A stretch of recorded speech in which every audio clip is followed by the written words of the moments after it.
Tonight at 10, the White House pausing those reciprocal tariffs for most countries for the next 90 days, backing away from a hardline stance that sent markets and your 401k plummeting and then rising over the last week. Countries negotiating with the U.S. will still have a baseline 10% tariff. The exception is China, who had their tariff raised today to 125%.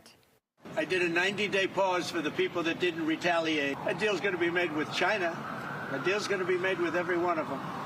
And there'll be fair deals. I just want fair. The news sent the Dow surging nearly 3,000 points. The Nasdaq and S&P both up, having their best days in more than a decade.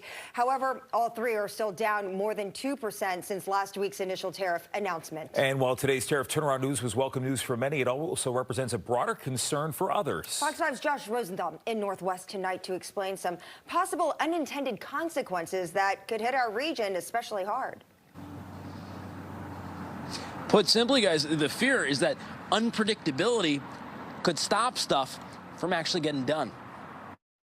We will supercharge our domestic industrial base. From lots of tariffs to fewer tariffs. I thought that people were jumping a little bit out of line. They were getting yippy.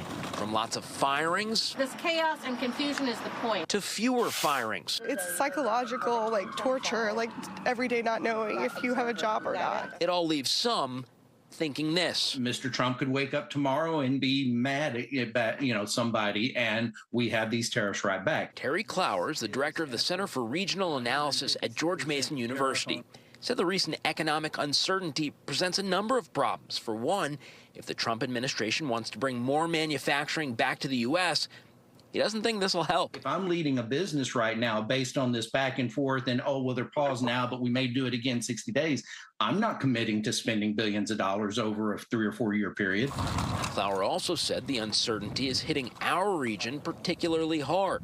That's largely because so many of the fired federal employees live in D.C., Maryland, and Virginia. But private companies that may hire them could be waiting to see how the tariffs and everything else actually play out. This is hitting us with a big, huge reduction all at one time. And at the same time you're doing that, you have this broader market, global market uncertainty right now. And many of our businesses that are the potential employers of these are indeed global businesses. President Trump, of course, sees things differently. Today, his Treasury Secretary said that the tariff pause specifically was the president's plan all along. Guys,